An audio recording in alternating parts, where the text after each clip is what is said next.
എല്ലാവർക്കും സെമീനാസ് കുക്കറിയിലേക്ക് സ്വാഗതം. ഇന്നത്തെ റെസിപ്പി കപ്പ വേവിച്ചതും ബീഫ് മസാലയാണ് ചെയ്യുന്നത്. നമ്മൾ പല രീതിയിൽ കപ്പ വേവിച്ചതും ബീഫ് മസാലയും ഉണ്ടാക്കാറുണ്ട്. അപ്പോൾ ഞാനിപ്പോൾ ഇവിടെ നിന്ന് ചെയ്യുന്നത് വളരെ നാടൻ രീതിയിൽ ചെയ്യുന്ന എളുപ്പത്തിൽ ചെയ്യാൻ പറ്റുന്ന ഒരു റെസിപ്പിയാണ്. അപ്പോൾ നമുക്കിത് എങ്ങനെ ഉണ്ടാക്കാമെന്ന് നോക്കാം. അപ്പോൾ ആദ്യം നമുക്ക് ബീഫ് മസാല എങ്ങനെ തയ്യാറാക്കാം എന്ന് നോക്കാം. കുക്കറിലേക്ക് 2 ടേബിൾ സ്പൂൺ വെളിച്ചെണ്ണ ഒഴിച്ചു കൊടുക്കുന്നുണ്ട്. അപ്പോൾ ഇത് വെളിച്ചെണ്ണയിൽ തന്നെ ചെയ്യാനായിട്ട് നോക്കണം. ഇതിൽ ചെയ്യുന്നതാണ് കൂടുതൽ ടേസ്റ്റ്. ഈ വെളിച്ചെണ്ണ ഒന്ന് ചൂടായി വരുന്ന സമയത്ത് ഇതിലേക്ക് ഒരു 1/4 ടീസ്പൂണോളം ഉലുവ ചേർക്കുന്നുണ്ട്. ഈ ഉലുവ നന്നായിട്ട് പൊട്ടി മൂത്ത് വരുന്ന സമയത്ത് ഇതിലേക്ക് 1 ടേബിൾ സ്പൂൺ ഇഞ്ചി വെളുത്തുള്ളി ചതച്ചെടുത്തതാണ്. അത് ഇതിലേക്ക് ഇട്ടിട്ട് ചെറുതായിട്ടൊന്ന് മൂപ്പിച്ചെടുക്കാം. ഇതൊന്ന് മൂത്ത് വരുന്ന സമയത്ത് ഇതിലേക്ക് 2 പച്ചമുളക് നെടുകെ കീറിയത് ഇട്ട് കൊടുക്കുന്നുണ്ട്.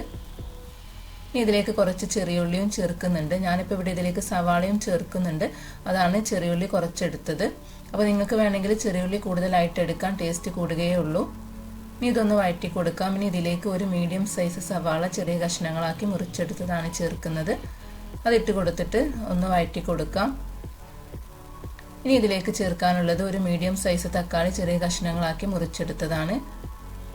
അതിലേക്ക് ഇട്ട് കൊടുത്തിട്ട് ഇനി തക്കാളിയും സവാളയൊക്കെ ഒന്ന് സോഫ്റ്റായി വരുന്നത് വരെ നമുക്കിതൊന്ന് വഴറ്റി കൊടുക്കാം. അപ്പോൾ ഇതെല്ലാം നന്നായിട്ട് സോഫ്റ്റായിട്ട് വന്നിട്ടുണ്ട്. ഇനി ഇതിലേക്ക് ആവശ്യമുള്ള പൊടികളൊക്കെ ചേർത്ത് കൊടുക്കാം. അപ്പോൾ ഞാനിപ്പോൾ ഇവിടെ ആദ്യം 1/2 ടീസ്പൂണോളം മഞ്ഞൾപ്പൊടിയാണ് ചേർക്കുന്നത്. ഇതിലേക്ക് 1 ടേബിൾ സ്പൂൺ മുളക് പൊടി ചേർക്കാം. ഒരു 2 ടേബിൾ സ്പൂൺ മല്ലിപ്പൊടി ചേർക്കുന്നുണ്ട്. ഇനി ഇതിലേക്ക് 1 ടേബിൾ സ്പൂൺ കുരുമുളക് പൊടിയാണ് ചേർക്കുന്നത്. നമ്മൾ മുളക് പൊടി ചേർത്തതാണ്. അപ്പോൾ എരിവ് നോക്കിയിട്ട് ആവശ്യത്തിനനുസരിച്ചിട്ട് കുരുമുളക് പൊടി ചേർക്കാം. ഇതിലേക്ക് 1 ടീസ്പൂൺ ഗരം മസാല ചേർക്കുന്നുണ്ട്. ഇനി ഇതെല്ലാം നന്നായിട്ടൊന്ന് മിക്സ് ചെയ്ത് കൊടുക്കാം. ഈ മസാലകളുടെ പച്ചമണമൊക്കെ ഒന്ന് മാറുന്നത് വരെ ഒന്ന് ഇളക്കി കൊടുക്കാം. ഇനി ഇതിലേക്ക് ബീഫ് ഇട്ട് കൊടുക്കാം. അപ്പോൾ ഞാനിപ്പോൾ ഇവിടെ കഴുകി വൃത്തിയാക്കിയ 1/2 കിലോ ബീഫാണ് എടുത്തിട്ടുള്ളത്. ഇതുപോലെ ചെറിയ കഷ്ണങ്ങളാക്കി മുറിച്ചെടുത്തതാണ്. അതിലേക്ക് ഇട്ട് കൊടുക്കാം. ഇതെല്ലാം നന്നായിട്ടൊന്ന് മിക്സ് ചെയ്തെടുക്കണം. അപ്പോൾ അതിന് മുമ്പായിട്ട് ഇതിലേക്ക് ആവശ്യമുള്ള ഉപ്പ് ചേർക്കാം. ഞാനിപ്പോൾ ഇവിടെ 1 ടീസ്പൂൺ ഉപ്പാണ് ചേർക്കുന്നത്. ബാക്കിയുള്ളത് വഴിയെ ചേർത്ത് കൊടുക്കാം. ഇതെല്ലാം നന്നായിട്ടൊന്ന് മിക്സ് ചെയ്ത് കൊടുക്കാം. ഇനിയിപ്പോൾ വേണമെങ്കിൽ കുറച്ച് വെള്ളം ചേർത്തിട്ട് കുക്ക് ചെയ്തെടുക്കാം. ഞാനിപ്പോൾ ഇവിടെ വെള്ളം ചേർത്തിട്ടാണ് ഇത് കുക്ക് ചെയ്തെടുക്കുന്നത്. നന്നായിട്ട് മിക്സ് ചെയ്തതിന് ശേഷം ഞാനിതിലേക്ക് ഒരു 1/4 കപ്പോളം വെള്ളം ചേർക്കുന്നുണ്ട്. ഇനി ഇത് നന്നായിട്ടൊന്ന് അടച്ച് വെച്ചൊരു 4 വിസിൽ വരുന്നത് വരെ ഞാനിത് കുക്ക് ചെയ്തെടുക്കുന്നുണ്ട്. അപ്പോൾ നിങ്ങൾ എടുക്കുന്ന ബീഫിൻ്റെ വേവിനനുസരിച്ചിട്ട് കുക്ക് ചെയ്തെടുക്കുക.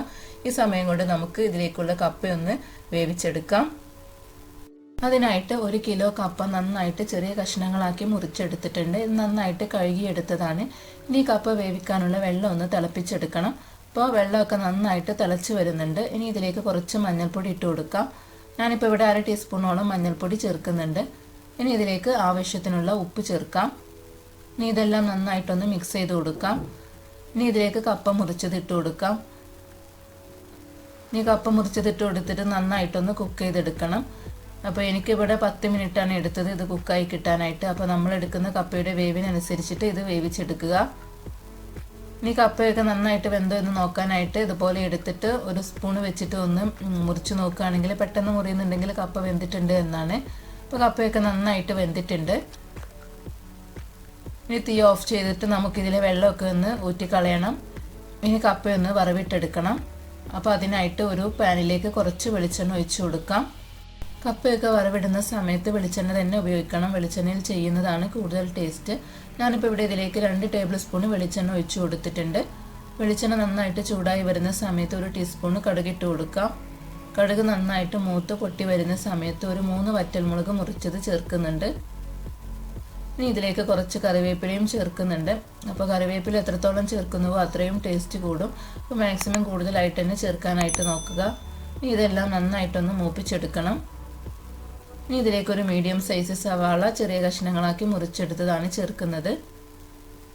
ഇനി ഇത് ചെറുതായിട്ടൊന്ന് വഴറ്റി കൊടുക്കാം. ഓവറായിട്ട് വഴറ്റിയെടുക്കരുത്. കാരണം നമ്മൾ കപ്പ കഴിക്കുന്ന സമയത്ത് ഇത് ചെറുതായിട്ടൊന്ന് കടിക്കാൻ കിട്ടണം. അപ്പോൾ ആ രീതിയിലാണ് വഴറ്റിയെടുക്കേണ്ടത്. ഇനി ഇതിലേക്ക് ഒരു 1/2 കപ്പ് ചിരകിയ തേങ്ങയും ചേർക്കുന്നുണ്ട്. അപ്പോൾ നിങ്ങൾക്ക് വേണമെങ്കിൽ തേങ്ങ മിക്സിയിലിട്ടിട്ട് ഒന്ന് ഒതുക്കിയെടുത്തിട്ട് ചേർത്താലും മതി. ഞാനിപ്പോൾ ഇവിടെ അതേപോലെ തന്നെയാണ് ചേർത്തിട്ടുള്ളത്.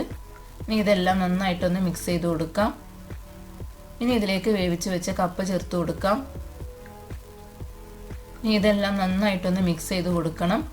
നന്നായിട്ട് കപ്പ ഒന്ന് ഉടച്ചെടുക്കണം. അപ്പോൾ എത്രത്തോളം നന്നായിട്ട് ഉടച്ചെടുക്കാൻ പറ്റുമോ അത്രത്തോളം ഉടച്ചെടുക്കുക. കാരണം നമ്മൾ ബീഫ് മസാലയും കൂട്ടിയിട്ടാണല്ലോ കപ്പ കഴിക്കുന്നത്. അപ്പോൾ കുറച്ച് ഉടച്ചെടുത്ത കപ്പ കഴിക്കുമ്പോഴാണ് കൂടുതൽ ടേസ്റ്റ് ആയിട്ട് തോന്നിയിട്ടുള്ളത്. അപ്പോൾ മാക്സിമം പറ്റുന്ന അത്ര ഒന്ന് ഉടക്കാനായിട്ട് നോക്കുക. ഇപ്പോൾ പെട്ടെന്ന് വേവുന്ന കപ്പയൊക്കെ ആണെങ്കിൽ നന്നായിട്ട് വെന്തിട്ടുണ്ടെങ്കിൽ നന്നായിട്ട് തന്നെ നമുക്കിത് കുഴച്ചെടുക്കാനായിട്ട് പറ്റും. ഇപ്പോൾ കപ്പയൊക്കെ നന്നായിട്ട് ഉടച്ചെടുത്തിട്ടുണ്ട്. ഇനി ഇതൊന്ന് ഒരു 10 മിനിറ്റ് ഒന്ന് അടച്ചു വെക്കുന്നുണ്ട്.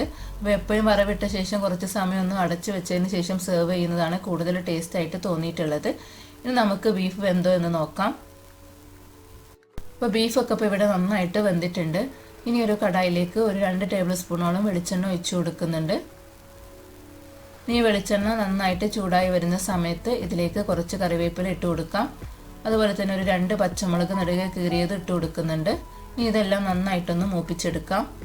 ഇനി ഇതിലേക്ക് വേവിച്ച് വെച്ച ബീഫ് ചേർത്ത് കൊടുക്കാം. ഇനി ഇതിലേക്ക് കുറച്ച് വെള്ളം കൂടി ചേർക്കുന്നുണ്ട്. അപ്പോൾ നിങ്ങൾ കുക്ക് ചെയ്യുന്ന സമയത്ത് വെള്ളം കൂടുതലുണ്ടെങ്കിൽ ഈ സമയത്ത് വെള്ളം ചേർക്കേണ്ട ആവശ്യമില്ല. ഇനി ഇതെല്ലാം നന്നായിട്ടൊന്ന് മിക്സ് ചെയ്ത് ഒന്ന് തിളപ്പിച്ചെടുക്കാം. ഇപ്പോൾ ബീഫൊക്കെ നന്നായിട്ട് തിളച്ച് വരുന്നുണ്ട്. ഈ സമയത്ത് ഇതിലേക്ക് ഒരു 1/2 ടീസ്പൂണോളം ഗരം മസാല ചേർക്കുന്നുണ്ട്. അതുപോലെ തന്നെ ഒരു 1/2 ടീസ്പൂണോളം കുരുമുളക് പൊടിയും ചേർക്കുന്നുണ്ട്. അപ്പോൾ കുരുമുളക് പൊടി എരിവ് നോക്കിയിട്ട് ചേർത്ത് കൊടുക്കുക. നമ്മൾ ആദ്യം ചേർത്തതാണ്. ഇതെല്ലാം വീണ്ടും നന്നായിട്ടൊന്ന് മിക്സ് ചെയ്ത് കൊടുക്കാം. ഇപ്പോൾ ബീഫ് മസാലയൊക്കെ ചെറുതായിട്ടൊന്ന് വറ്റി നന്നായിട്ട് തിളച്ച് വന്നിട്ടുണ്ട്. ഈ സമയത്ത് കുറച്ച് മല്ലിയില അരിഞ്ഞത് ചേർത്ത് കൊടുത്തിട്ട് വീണ്ടും നന്നായിട്ടൊന്ന് മിക്സ് ചെയ്ത് നമുക്ക് തീ ഓഫ് ചെയ്യാം. അപ്പോൾ ഇത് കുറച്ചൊരു മസാലയോട് അതായത് ചാറോട് കൂടിയിട്ടാണ് ഞാനിപ്പോൾ ഇവിടെ എടുത്തിട്ടുള്ളത്. നമുക്ക് കപ്പയുടെ കൂടെ കഴിക്കാൻ നല്ലത് ഇതുപോലെ ചാറോട് കൂടിയിട്ട് എടുക്കുന്നതാണ്. ഇനി നമുക്കിത് ചൂടോട് കൂടിയിട്ട് തന്നെ സെർവ് ചെയ്യാം. അപ്പോൾ നമ്മുടെ നാടൻ രീതിയിലുള്ള എളുപ്പത്തിൽ ചെയ്യാൻ പറ്റുന്ന കപ്പ വേവിച്ചതും ബീഫ് മസാലയും റെഡി ആയിട്ടുണ്ട്.